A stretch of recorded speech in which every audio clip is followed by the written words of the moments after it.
Halo semuanya, selamat datang kembali di JLID. Masih bersama dengan gua Mehdi. Kali ini gua akan kembali mereview laptop dari Asus dengan tipe X552L. Bagaimana reviewnya? So, let's start the review.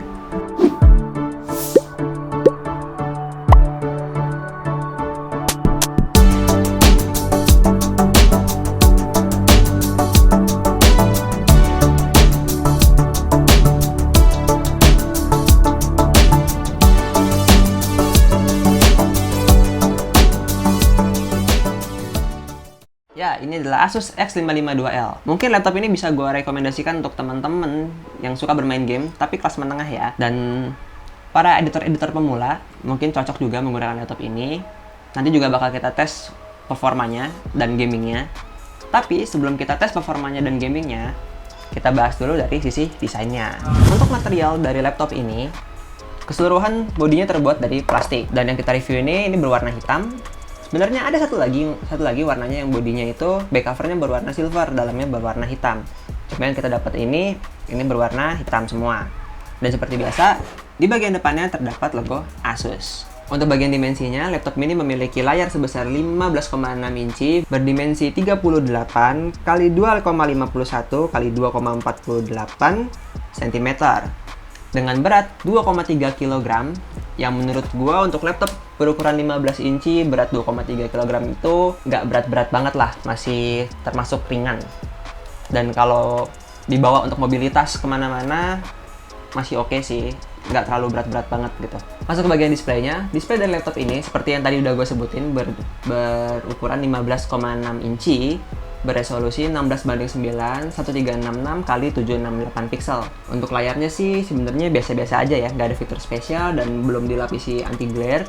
Jadi masih terlalu mantul gitu. Kalau ada cahaya yang dari belakang kita nih, backlightnya jadi mantul banget di sini. Terus juga untuk warnanya standar aja, nggak gitu banyak yang keluar. Kontrasnya juga nggak terlalu, tapi untuk menikmati konten multimedia aja kayak nonton YouTube, Netflix, nonton film di sini tuh masih oke lah, masih enak. Nah, seperti biasa, setelah kita bahas layar, kita bakal ke bagian atas ini nih, yang kecil. Ini adalah webcam.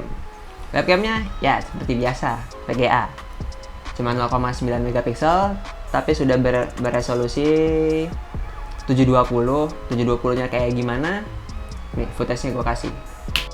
Nah, ini adalah hasil webcam dari Asus X552L. Gimana menurut kalian? Ini pakai mikrofon dan webcam dari laptopnya. Untuk suaranya, gimana menurut kalian? Oke nggak? Kalau buat gue sih ya, suaranya sih oke aja. Cuma webcamnya, kalau nih lagi full lighting gini, oke. Tapi kalau dimatiin, nggak kelihatan. Nah, gimana menurut kalian hasil webcamnya dari laptop ini? Kalau menurut gue sih ya lebih better pakai webcam eksternal ya, seperti biasa. Karena jangan banyak berharap kalau pakai webcam bawaan dari laptop. Lebih baik pakai webcam yang lain, eksternalnya. Terus sekarang kita masuk ke bagian keyboardnya. Untuk keyboardnya, layoutnya standar layout laptop Asus 15 inci. Di bagian kanan laptopnya ini terdapat numpad. Sebelah sini ada numpadnya. Dan yang lainnya standar aja, nggak ada yang perubahan. Tapi gue ngerasa sedikit perbedaan sih di laptop ini. Dibuat ngetiknya tuh lebih enak aja gitu, lebih empuk gitu. Dibanding laptop-laptop yang kemarin gue review tuh yang Asus berapa? Nanti ada di sini deh, gue kasih deh. Nah yang itu keyboardnya kurang enak. Yang ini menurut gue lebih enak dari yang kemarin. Terus touchpadnya juga kayaknya ada sedikit perkembangan di yang ini dari seri sebelumnya. Ini lebih responsif touchpadnya, dan untuk multitouch tuh oke lah gitu.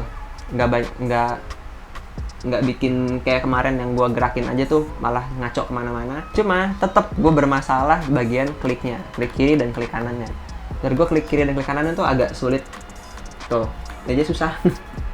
Klik kiri dan klik kanan itu agak sulit dan agak keras di bagian klik kanan dan klik kirinya.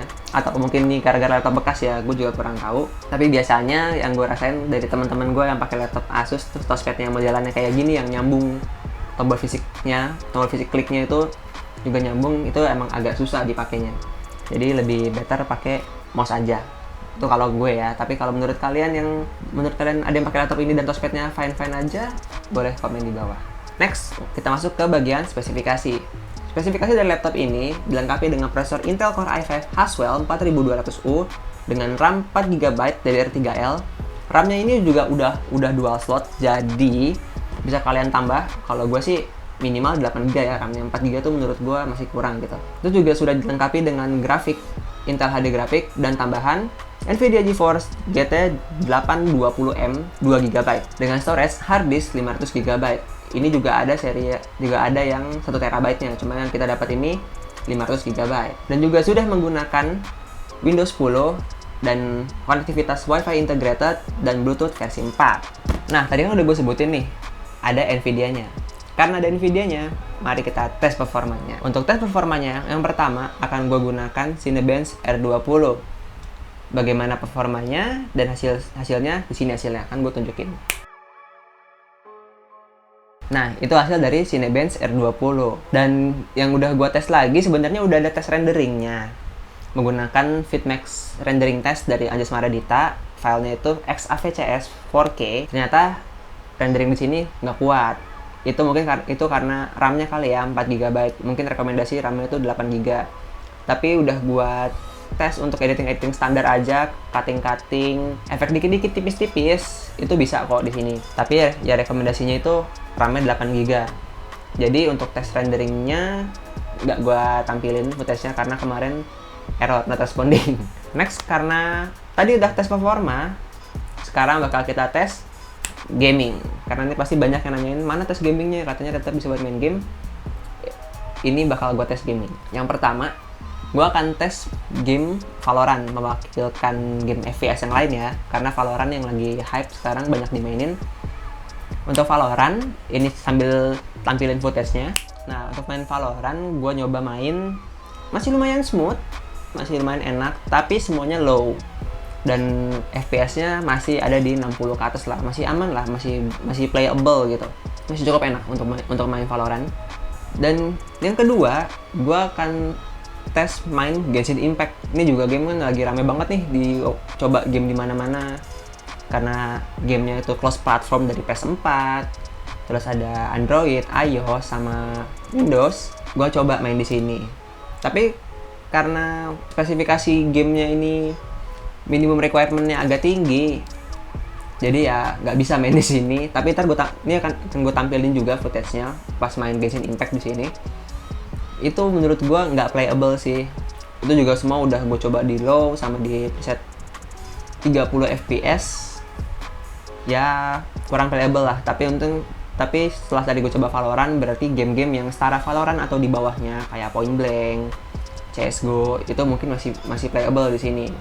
Tapi gue ikutin lagi, RAM-nya di-upgrade dulu jadi 8GB.